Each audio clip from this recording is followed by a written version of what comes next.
Hi everyone! Welcome back to my channel. It's me, Lizelle. So ngayon guys, ay sasagot lang ako ng question regarding sa pag-ibig loan disapproval. Ang question, pwede ba daw magpasa ulit ng loan application once na ma-disapprove ito? The answer is yes. Pwede po. Pero depende siya. Okay.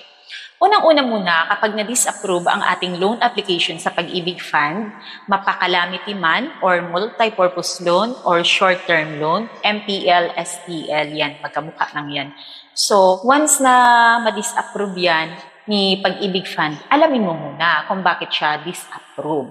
Ang pinaka-common kasi na dahilan kung bakit na-disapprove ang ating loan application is naka-loan in default. Yung loan in default na yan, na-discuss ko na to sa aking vlog previously na so far tagal na, okay? Kailangan updated yung remittance natin sa ating loan payment. Hindi pwede yung may mga patlang-patlang, okay?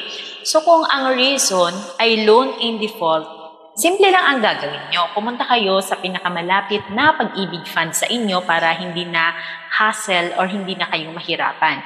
Ang gagawin nyo lang ay sabihan nyo ang Pag-ibig Fund na nag-apply kayo ng multi-purpose loan or calamity and then na-disapprove siya dahil sa loan in default. Paano mo naman masasabi na naka-loan in default ka?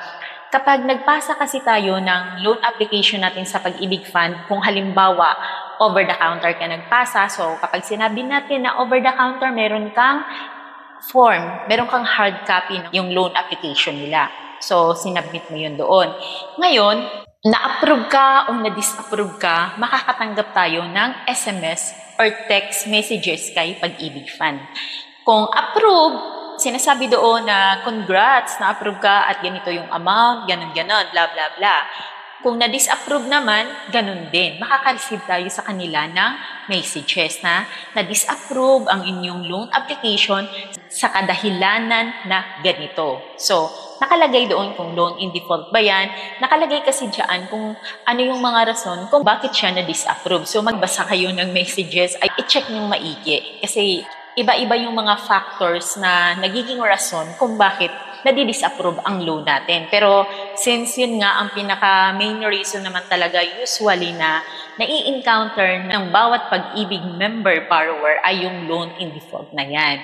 Kailangan nyo lang magpa-compute sa Pag-ibig Fund kung magkano ang dapat mong isettle. Kasi kapag sinabi natin na loan in default din, ibig sabihin, meron kang kailangan bayaran na certain amount para ma-update yung loan remittance mo at ma-qualified ka na. So, pwede magpasa ng loan application. Yes, pwede magpasa. Depende. Sinabi ko kanina na depende.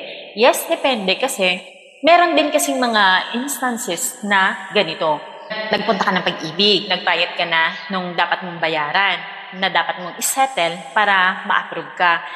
Pwede rin kasi na sasabihin sa'yo ng taga-Pag-ibig na mag-a-assist sa'yo na ipo-pull out na lang yung loan application mo na na-disapprove at i-reprocess na lang ulit siya para hindi ka na mag-submit ng panibagong form para hindi hassle sa part mo. Pero may iba ding instances na kailangan mag-apply ka ulit ng panibagong loan application. Kumbaga, depende na lang siguro yon sa mag-handle or mag-a-assist sa inyo sa Pag-ibig Fund. Ngayon naman, kung ikaw ay nag-apply through virtual online account, siguro naman familiar na kayo sa ating virtual account kasi dinidiscuss ko din yun dito sa inyo, di ba? So, sa ating mga virtual online account ay paperless na po yun. So, meaning to say, hindi na natin kailangan pa mag-submit pa ng form, hindi na natin pa kailangan mag-picture-picture, ngiti-ngiti sa cellphone natin para picturean yung sarili natin, nahawak yung mga loyalty card plus at saka yung mga valid ID, hindi na tayo susulat ng form kasi nga, paperless na siya. So, wala ka nang ibang gagawin, kundi dumut-dut ka na lang doon. Ano ba yung word na yan?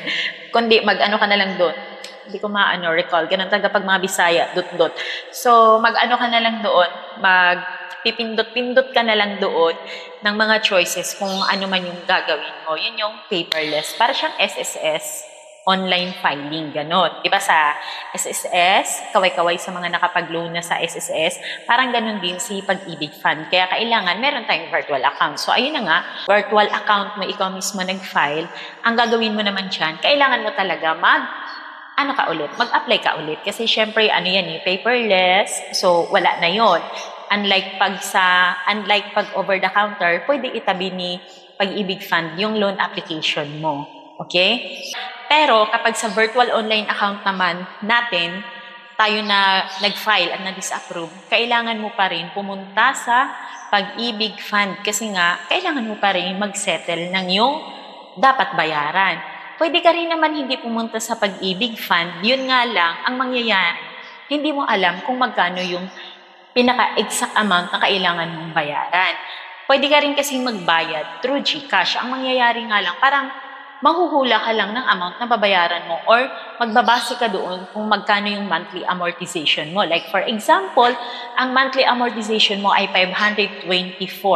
Tapos, isang buwan kang hindi nakapagbayad. Meron kang nalaktawan na buwan na isang buwan. So, kung meron kang nalaktawan na isang buwan at ang monthly amortization mo ay 524, so magbabayad ka lang ng 524, pero kailangan dagdagan mo yun.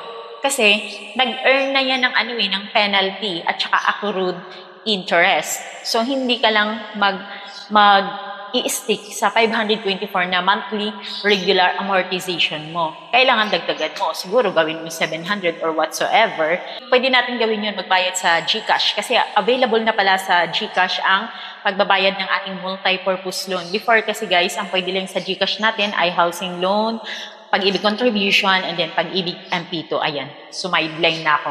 So, pwede ka magbayad through GCash. At kung magbabayad ka through GCash, after 3 days po ang posting nun. So, siguro, pagka 4 days na lang, para sure ka, mag-reapply ka ulit doon sa virtual online account mo kung meron kang virtual. Okay? Pero kung wala kang virtual at loan application, yung kailangan, pumunta ka talaga sa Pag-ibig Fund. So, ayun na nga guys.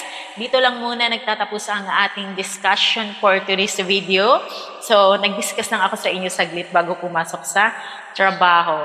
See you next vlog, guys. So, God bless everyone. Thank you. It's me again, Lizelle. Huwag kalimutan po ang mag-subscribe at mag-like sa ating video. Salamat po sa lahat ng aking subscribers at welcome po kayo dito sa aking channel. Salamat po sa lahat ng inyong mga comment na iniiwan. Thank you, everyone. God bless.